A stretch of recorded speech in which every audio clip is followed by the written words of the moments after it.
मुस्लिम personal law board है, वक्फ board है। अभी पूरा हिंदुस्तान नहीं, पूरी दुनिया जान रही है वक्फ बोर्ड के अंदर किस तरीके का अराजकता हुआ है। जब डाटा खोलते हैं तो सनातन को लेकर के बहुत दस्तावेज हम लोग के पास उपलब्ध नहीं है। अब राष्ट्रवाद के उदय का वक्त है। विश्व के अंदर इस भारत माता को परम वैभव पर लेके जाने वाले लोग, पूरे विश्व का रक्षा करने के लिए सनातन से बड़ा कोई धर्म नहीं है, क्योंकि सनातन ही है जो विश्व के कल्याण की बात करती है, अन्यथा और कोई भी धर्म जो है वो विश्व की बात नहीं करती है। तो हर जगह चारों ओर दिखेगा कब्रिस्तान। हमारे संस्कृति का क्षरण हो रहा है, लोप हो रहा है, मठ का, मंदिर का। सनातन पे जो हम लोग काम करते हैं, सनातनियों का भरपूर सहयोग मिलता है और निश्चित तौर पर देश में एक ऐसा माहौल बना है। जो सत्य है वो सनातन है, और सनातन है तो फिर सनातन को मानने वाले लोग अपने अधिकारों की रक्षा के लिए, मठ मंदिरों की रक्षा के लिए सनातन बोर्ड के गठन की मांग कर रहे हैं। ये मांग अब पूरे देश में हो रहा है और बिहार के सनातन से जुड़े संगठन भी इस डिमांड को सरकार के सामने रख रहे हैं। इसी विषय पर बातचीत करने के लिए हमारे साथ बिहार के 3 युवा हैं,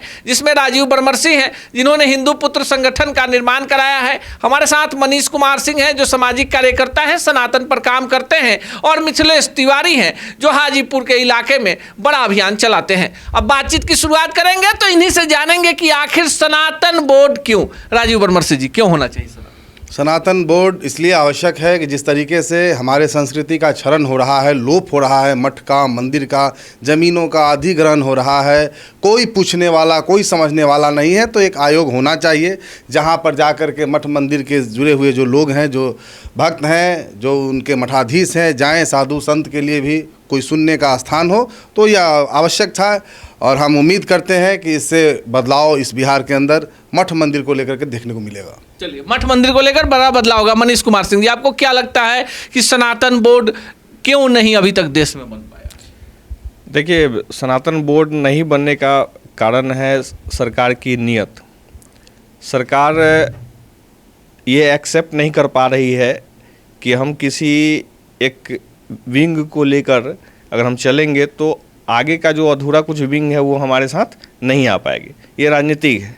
लेकिन हम जैसे लोगों को जब धरातल पे जाते हैं, अपने पत्रकारिता या सामाजिक जीवन में जाते हैं, तो दस्तावेज हम लोग के लिए महत्वपूर्ण है। हम लोग डाटा खोजते हैं। जब डाटा खोजते हैं तो सनातन को लेकर के बहुत दस्तावेज हम लोग के पास उपलब्ध नहीं है। जबकि जब स्टडी करते हैं तो ये पता चलता है कि जो आक्रांत आए यहाँ पे, उन्होंने हमारे दस्तावेज के साथ भी काफ़ी खिलवाड़ किया है। नहीं, सीधे सीधे बात पर आ जाते हैं कि हम 2025 में खड़े हैं, और सीधे सनातन की बात इसलिए कि देश की बहुसंख्यक जो जनता है वो सनातन को मानती है। और अब हमारा है कि ये जल्द से जल्द बने, ताकि हमारे पास पूर्ण रूपेण हर तरीके का दस्तावेज हो, सुरक्षा व्यवस्था हो, हमारे मठ मंदिरों की सुरक्षा की व्यवस्था हो।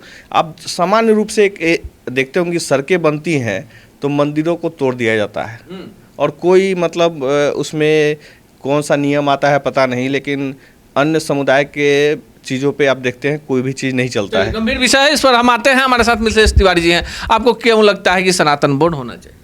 देखिए, सनातन इसलिए होना चाहिए कि पूरे विश्व का रक्षा करने के लिए सनातन से बड़ा कोई धर्म नहीं है, क्योंकि सनातन ही है जो विश्व के कल्याण की बात करती है, अन्यथा और कोई भी धर्म जो है वो विश्व की बात नहीं करती है।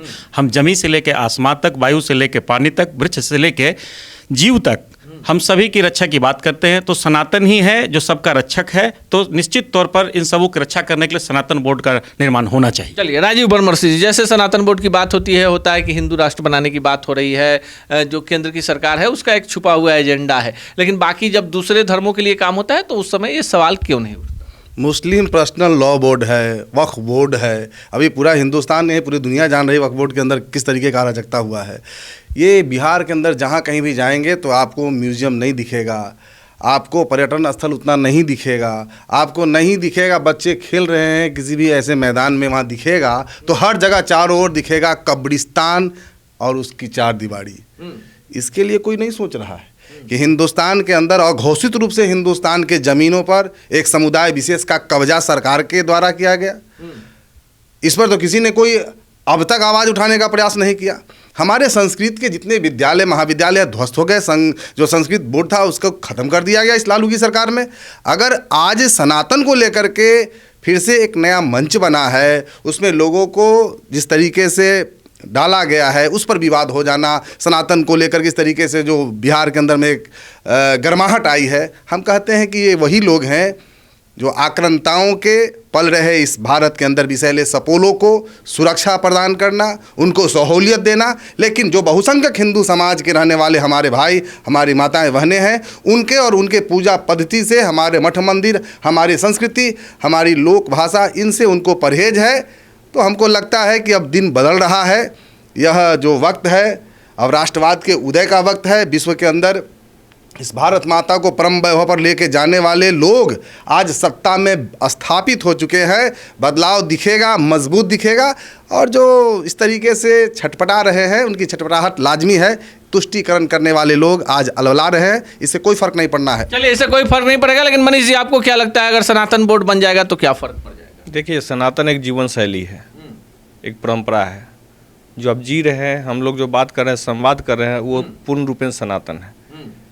जहाँ पे आपको लगता है कि सनातन बोर्ड बन जाने के बाद जो सनातनी लोग हैं उनके हितों की रक्षा हो पाएगी? देखिए, ये कहना बड़ा टिपिकल है, क्योंकि बोर्ड तो हर तरीके का बनता है। इस देश की स्थिति बहुत दयनीय है।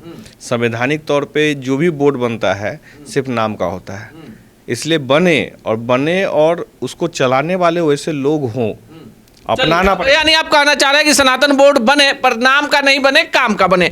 मिथिलेश तिवारी जी, आपसे आखिरी सवाल, सनातन को लेकर आप लोग जब काम करते हैं, फील्ड में जाते हैं, लोगों की बात करते हैं, फिर आपके ऊपर क्यों FIR दर्ज हो जाता है? नहीं, वो FIR कोई सनातन के प्रेमी नहीं करते। जिनको सनातन से बैर है वो हम लोगों पर FIR कराने का काम करते हैं। जो सनातन के प्रेमी है, जब तक उनका हम लोगों को साथ नहीं मिला तो हम सनातन को मजबूत करने में हम लोग अच्छा हो जाएंगे। सनातन पे जो हम लोग काम करते हैं, सनातनियों का भरपूर सहयोग मिलता है, और निश्चित तौर पर देश में एक ऐसा माहौल बना है कि आप देख रहे होंगे सनातन का कहीं ना कहीं से उदय दिखाई दे रहा है, और निश्चित तौर पर ये बड़े पैमाने पर हम लोगों को कुछ दिन के बाद दिखाई देगा। क्योंकि आप देख लीजिए ना, उज्जैन का जो मंदिर बना, राम मंदिर का निर्माण होने के बाद सनातन को लेकर काफी उत्साहित हैं, और इनका मानना है कि जो सत्य है सनातन है, और सनातन बोर्ड बनेगा तो जो सनातन को मानने वाले लोग हैं, मठ मंदिर और वो तमाम परिसंपत्तियां जो देश के लिए यूज होती हैं, जिनके संपत्तियों का कुछ हिस्सा उन पुजारियों को, उन संस्कृत विश्वविद्यालयों, महाविद्यालयों, साधु संतों को भी जाना चाहिए, उनको उसका वाजिब हक मिल पाएगा। बाकी आप क्या सोचते हैं कमेंट बॉक्स में जरूर बताइएगा। सच टॉक का ये वीडियो आप लोगों को कैसा लगा कमेंट करके जरूर बताएं। साथ ही साथ अपने दोस्तों से शेयर करना इस वीडियो को ना भूलें, और हमारा 25 लाख का परिवार फेसबुक पे है, फॉलो बटन पे क्लिक करके जो है आप उससे जुड़ सकते हैं। यूट्यूब पे भी लगभग 25 लाख का परिवार है हमारा, उस पे भी जो है सब्सक्राइब बटन पे क्लिक करके आप जुड़ सकते हैं। साथ ही साथ इंस्टाग्राम और ट्विटर पे भी जो है आप फॉलो करना ना भूलें, तब जाके जो है आपको वीडियो का नोटिफिकेशन सबसे पहले मिलेगा। जय हिंद।